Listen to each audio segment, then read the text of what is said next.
What happens when someone simply vanishes? No struggle, no witness, no trace, just a name, whispered once, then lost to time. That's what happened to Matilda Hacker. In the summer of 1886, she walked through the busy streets of Philadelphia and was never seen again. No body was ever found. No one was ever charged, and yet more than a century later, her disappearance still sends a quiet chill through history. Who was Matilda? A young woman with dreams, caught between love, trust, and betrayal. A daughter, a friend, and perhaps a victim of something far more sinister than anyone dared admit. Because behind every unsolved mystery lies something someone wanted buried, and in Matilda's case, that silence feels deliberate, the kind that hides guilt, not grief.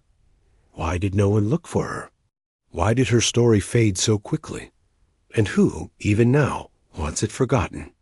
Tonight, we'll reopen a case that time tried to erase.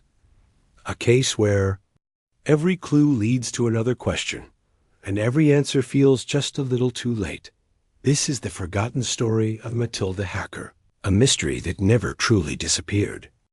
Before her name was splashed across newspapers and whispered in royal corridors, Martha Reay was just a girl from humble beginnings. Born in 1742, likely in London, Martha didn't come from nobility or money. Her early life is sparsely documented, typical for women of her class at the time, but we know enough to understand that she came from a modest background, and that her beauty and intelligence would ultimately shape the course of her life. For better and for worse, she was described by those who knew her as elegant, composed, and intelligent, a woman with a natural air of refinement, even though she had no formal education to speak of. In a society rigidly structured by class and birthright, Martha's grace and charm made her stand out. She wasn't born into influence, but she attracted it. By her late teens, Martha had caught the attention of John Montague, the fourth Earl of Sandwich, a powerful political figure, naval administrator, and one of the most controversial members of the British aristocracy. He was nearly twice her age, married, and deeply entrenched in the upper echelons of government. But despite the scandal such a pairing might provoke, Martha became his mistress. And not just in passing, this was a relationship that would define her adult life. They lived together, in effect, as man and wife. Martha bore the Earl 9 children, many of whom were quietly acknowledged and even provided for by Montague. Their relationship spanned more than 15 years, a remarkable length of time for what society then would have deemed an illicit arrangement. It was not simply an affair. It was a domestic life, albeit one constrained by secrecy, social politics, and imbalance. And yet, it wasn't just a life of shadows. Martha had access to the privileges that came with proximity to power. She lived in respectable homes, had servants, attended functions, and enjoyed many of the cultural riches London had to offer. Music, especially opera, was a known passion of hers, a detail that would later take on a tragic irony. Despite this position, Martha remained in a precarious place. She was not legally married. She held no title. She had no true protections under law. Everything she had, her home, her reputation, her status, depended on Montague's favor. And in the strict moral lens of 18th century England, a woman like Martha could be elevated or destroyed on a whim. To some, she was a kept woman. To others, a mother, a lover, a fixture in high society, but never truly accepted. As time passed, Montague grew increasingly absorbed in politics and public duties, especially as tensions rose across the Atlantic with the American colonies. Their relationship, while still ongoing, became less intimate and more distant. Martha, now in her mid-30s, began to feel that distance deeply, and it's around this time that James Hackman entered her life. Hackman was a former army officer, now a clergyman, and significantly younger than both Martha and the Earl. He became infatuated with Martha, whether out of Genuine love or obsessive desire is still debated. She reportedly entertained a brief connection with him, possibly during one of Montague's long absences. Some historians suggest she was considering a more legitimate, secure future for herself and her children. Others believe she tried to end things with Hackman, only to find he couldn't accept rejection. Regardless of what truly passed between them, this relationship would prove fatal. Martha Reay was, in many ways, a woman caught between worlds, between respectability and scandal, visibility and vulnerability. Her life, though filled with comfort and privilege on the surface, was shaped by quiet compromises. Her every move was watched, judged, whispered about. She didn't belong to any one class, not noble, not common, but suspended somewhere in between. She wasn't just a victim of violence. She was a woman shaped by her era, by her limitations, and by the men who dictated the terms of her life. And when those terms shifted, when she tried to redefine herself, the result was something no one could have predicted. What happened next would play out not in secret, but in the most public and horrifying way imaginable. A murder not in darkness, but in the full light of London's high society. It was a spring evening in April of 1779, the kind of mild, breezy night that invited people into the streets of Covent Garden. For Londoners of all ranks, the Royal Opera House was more than just a theater. It was a place where the social elite mingled with aspiring artists, where whispers carried more weight than applause, and where appearances could be everything. On this particular night, the music would begin, as always, around 8 p.m. But by the end of the performance, the entire city would be shaken by a public murder that no one saw coming. Martha Reay, accompanied by a friend, was attending the opera, something she did frequently. She was reportedly dressed modestly, but with grace, always aware of how closely society watched her. For someone like Martha, every outing was a performance in its own right.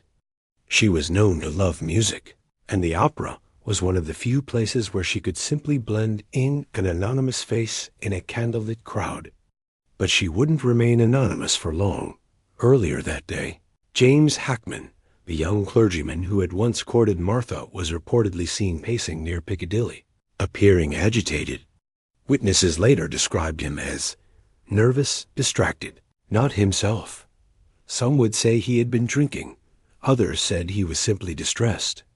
What we do know is that Hackman had learned Martha would be attending the opera that evening, and it's believed that when he confirmed this, something in him broke.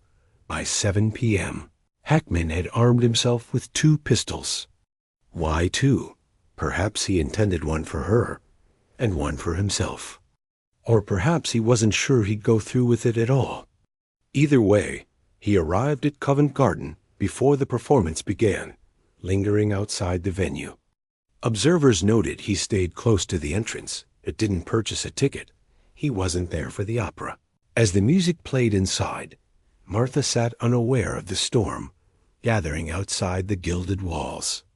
There's no indication she saw Hackman that night until the very end. And by then, it was far too late.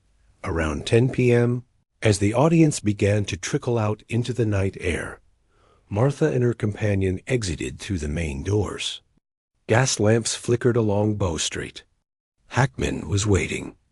As Martha stepped into the open, he approached from behind. Without warning, he drew a pistol and shot her in the head at close range. Panic erupted instantly. Screams filled the street. Martha collapsed onto the cobblestones as blood pooled beneath her. But Hackman wasn't finished. In a frenzied motion, he pulled out the second pistol and fired at himself, intending to end his own life. The shot struck him, but not fatally. He fell beside her, bleeding but alive. Bystanders rushed to the scene. One man in off-duty constable held Hackman down as others called for help. Martha, however, was beyond saving. She died almost instantly. What made this act so horrifying wasn't just the brutality, it was the setting. A woman of status, killed in front of London's cultural elite, outside one of the most visible landmarks in the city. And her killer wasn't a stranger from the shadows. It was a man she had known. A man she may have once trusted. The immediate aftermath was chaotic. Hackman, still bleeding, was arrested on the spot. When questioned, he reportedly said only, "Forgive me. I loved her beyond expression." Whether it was guilt, delusion, or something more unhinged, no one could say. But even in that moment, people began asking questions. Why had she gone to the opera that night? Had she known Hackman might be there? Had she feared him? Or had she simply tried to live her life, unaware that someone she had rejected was now unraveling? One of the strangest details came from an unnamed witness, a man standing near the opera house entrance, who claimed he saw Hackman rehearsing the moment hours earlier. He stood by the pillar, the man said later, his hand in his coat as if drawing something. I thought little of it, but now it chills me. The following morning, London's newspapers exploded. Headlines told of the assassination at the opera, of murder in the street, and of a clergyman-turned-killer. But beneath the spectacle, a darker truth remained. Martha Reay was dead, murdered not for wealth, not for power, but because she had rejected someone who couldn't let go. There's a strange, unsettling silence in this part of her story. No final words. No chase. Just a quiet, unassuming exit from a night of music. And the sudden, irreversible end of a woman whose life had already been shaped by other people's decisions. It all happened in a matter of seconds, but the ripple effects would stretch across decades. And the questions about motive, about intent, about justice would never quite go away, because this wasn't just a crime of passion.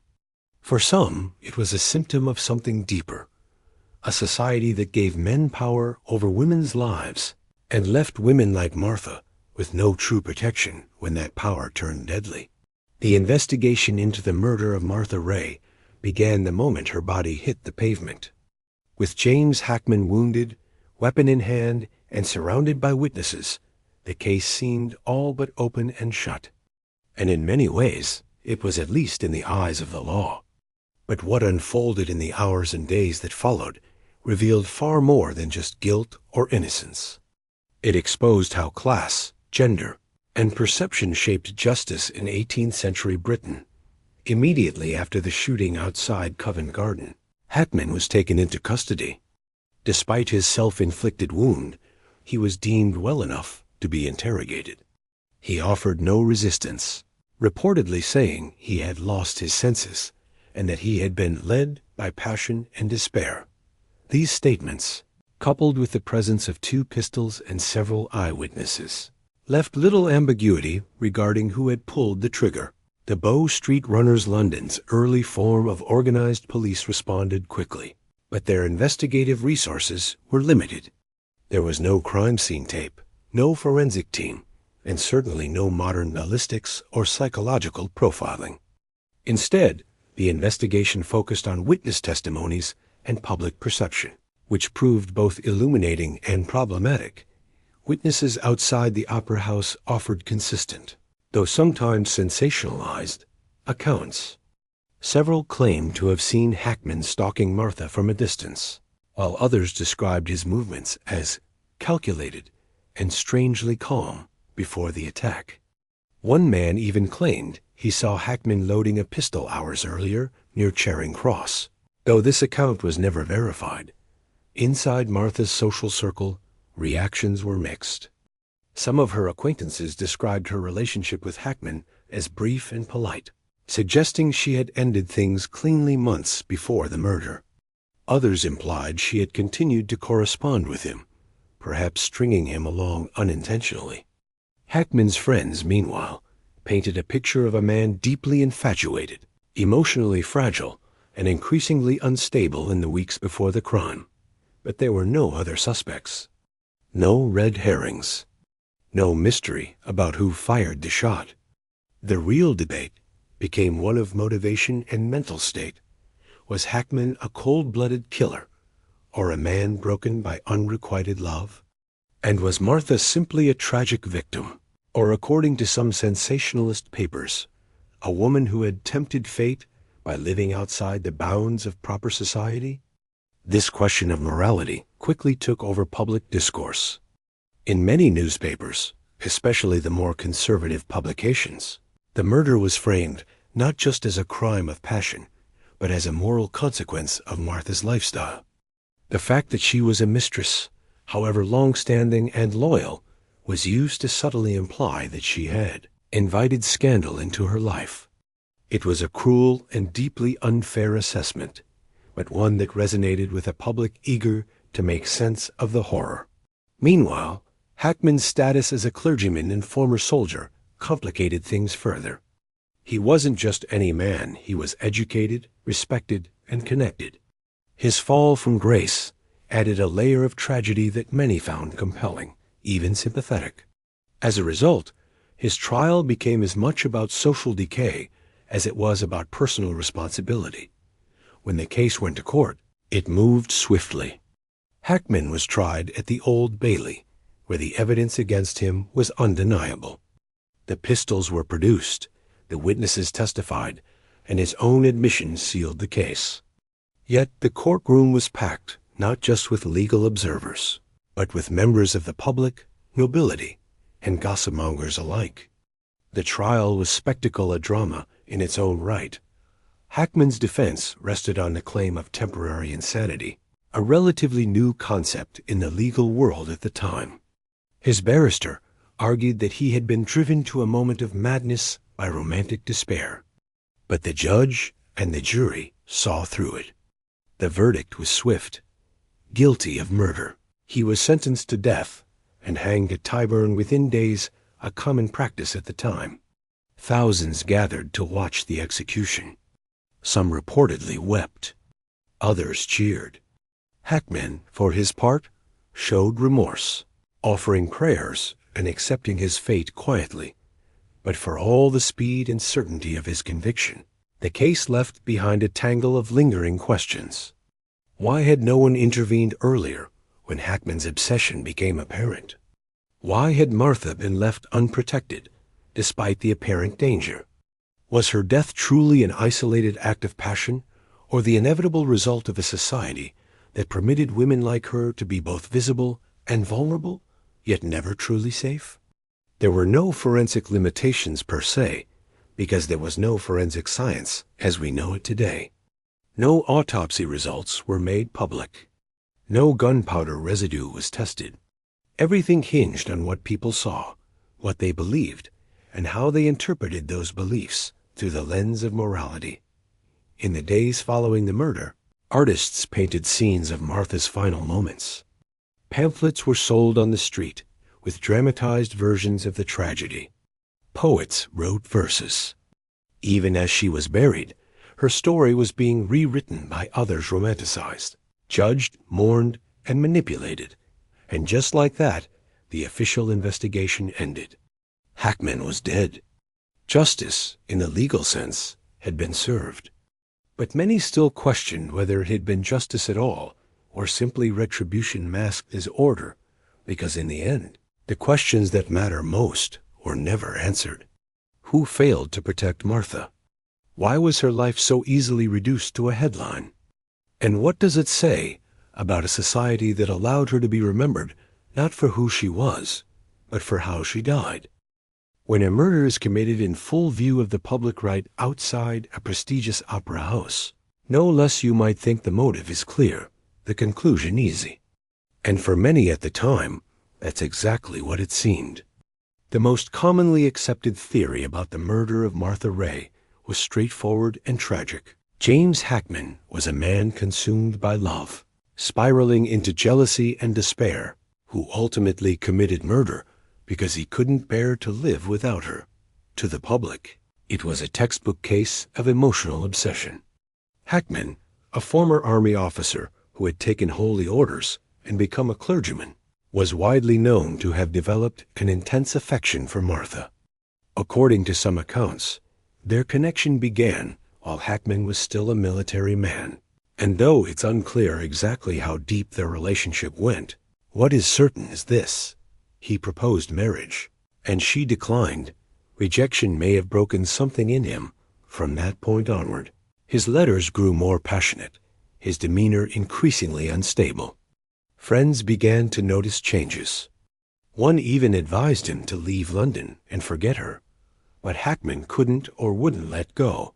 Many believe his motive was heartbreak, layered with humiliation. After all, Martha wasn't just any woman. She was the long-term mistress of a powerful nobleman, the Earl of Sandwich. She lived in relative comfort, bore the Earl children, and moved in a social circle that Hackman, as a clergyman with modest prospects, couldn't penetrate. When Martha rejected him, it wasn't just emotional loss, it was social exclusion. To be refused by a woman who was already spoken for by someone vastly more powerful may have felt like a personal and public failure. And then came April 7th, 1779, the night of the opera. According to this theory, Hackman had discovered that Martha would be attending a performance at Covent Garden's Royal Opera House. He followed her there, carrying 2 flintlock pistols. Some say one was meant for her, the other for himself, a murder-suicide fueled by obsessive desperation. He waited outside while the opera played, and when she exited the building with a friend, he shot her in the head at close range, then turned the second pistol on himself. He survived. She did not. The means are evident. The opportunity was carefully chosen. The motive, to many, was heartbreak. It's a narrative that made sense to the authorities, to the press, and to a society that had long blurred the lines between romantic passion and possessive control. But there's something about this version of events that doesn't quite sit right. For starters, Hackman's behavior that evening showed signs of planning, not impulsive madness. He didn't try to confront her earlier in the day. He didn't make a final plea or send a letter. He waited until she was in a public space, then struck with sudden violence. That's not just the action of a broken-hearted man. It suggests a degree of intent that makes the crime of passion theory feel too neat. Then there's the issue of the second pistol. Many assumed it was meant for suicide, but historians have noted that flintlock pistols were notoriously unreliable. Was the second weapon actually a backup in case the first misfired? If so, that implies calculation, not despair. Additionally, Hackman's claim of being overtaken by uncontrollable emotion, what some would now call a temporary insanity defense, was viewed skeptically even then. The judge in his trial remarked that the murder was cold and deliberate, not a spontaneous act. And yet, public sympathy flowed not for Martha, but for Hackman. Poets and commentators romanticized his torment, describing him as a victim of unreturned love. Martha, on the other hand, was often vilified, subtly or explicitly, for being a mistress, for living a life that defied conventional respectability. Her death was framed by some as inevitable, almost expected. This cultural bias may have influenced not only how her murder was interpreted, but how her life was remembered. It's also worth questioning. What was Hackman really hoping to achieve? If he wanted to possess Martha, he had lost her. If he wanted to punish her, he succeeded. But if he truly loved her, why murder her? There's a chasm between heartbreak and homicide, and the ease with which 18th century society accepted that leap says more about the times than it does about Hackman himself. So yes, many believe the obvious answer is the true one, that James Hackman, overwhelmed by rejection and love unreturned, chose violence as his final expression. But even now, over 2 centuries later, that explanation feels incomplete, because when you peel back the layers, when you look beyond the courtroom transcripts and flowery poems, this wasn't just a crime of passion. It was a public execution planned, performed, and witnessed, and perhaps the most unsettling part of all is how quickly the world moved on. The official narrative that Martha Reay was murdered by a jilted lover, unable to control his emotions, has persisted for centuries. But there is another line of thought, far less discussed, that paints her death in a far more troubling light. One that suggests this may not have been a simple crime of passion, but rather a killing that silenced a woman who had become too inconvenient. Could it be possible that James Hackman wasn't acting alone, at least not in terms of motivation?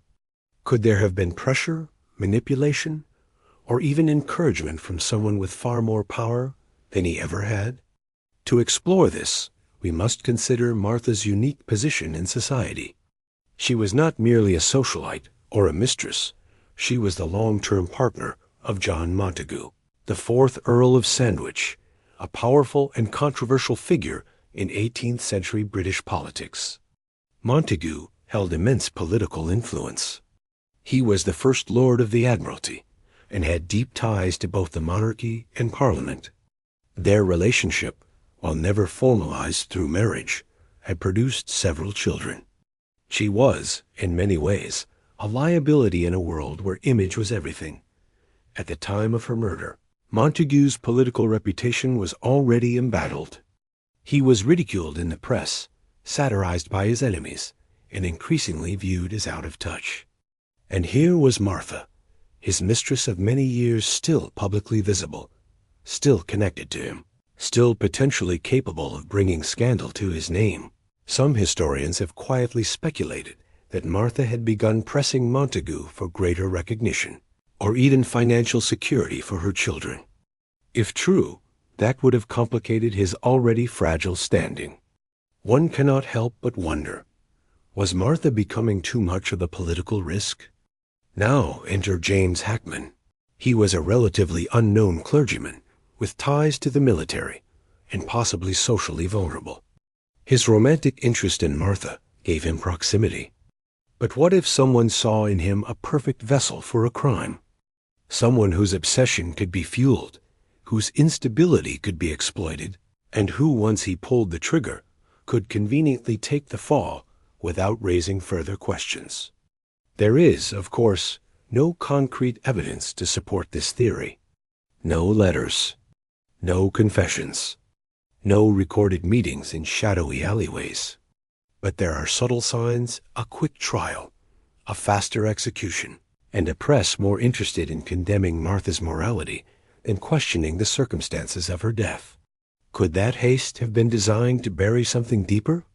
Some theorists also point to the fact that Hackman never implicated anyone else, even when he had the opportunity to speak freely before his execution. But that silence could suggest many things: shame, fear, or even a promise made under pressure. If he had been manipulated into believing the act would restore his dignity, perhaps even win Martha back in death, it's not hard to imagine how that might have warped his sense of justice. And then there's the issue of the 2 pistols. We often assume one was meant for him and one for her. But some have suggested that Hackman may have expected a confrontation, that perhaps someone warned him Martha would be with another man that night, and that his reaction would seem more justified in the eyes of the public. If so, he might have brought 2 weapons not out of despair, but out of fear or preparation. The unsettling truth is that Martha Reay lived in a world where her choices were scrutinized, but her safety was never guaranteed. She existed in the liminal space between public fascination and private abandonment. Her life, though privileged in appearance, was not protected. And her death, while shocking, became a vehicle for moralistic storytelling more than it did for justice. It's hard not to wonder, did the system work exactly as it was meant to? Was Hackman the sole villain, or merely the most convenient one? These questions have no easy answers. And it's entirely possible that Hackman acted alone, driven by personal heartbreak and mental decline. But it's also possible, quietly, disturbingly possible, that someone else benefited from Martha Reay's silence. Someone who needed her gone. Someone who ensured that Hackman would be remembered as the tragic figure, while Martha's life would be reduced to a cautionary tale. The unsettling theory lingers because it reminds us that sometimes the cleanest stories are the ones most carefully constructed, and Martha's murder was wrapped in scandal from the very beginning. There's something profoundly unsettling about how quickly Martha Reay's story faded from public view. In the days after her death, her name was on every Londoner's lips, printed in the newspapers, whispered in drawing rooms, debated in the alleys outside the theater. But as swiftly as the headlines came, they disappeared. And with them, any deeper investigation into the circumstances surrounding her murder. James Hackman was executed just 9 days after the crime, a timeline that by today's standards feels inconceivably fast. There was no inquest, no call for deeper inquiry. No efforts were made to explore what led him to the opera house that night, or what might have been happening behind the scenes.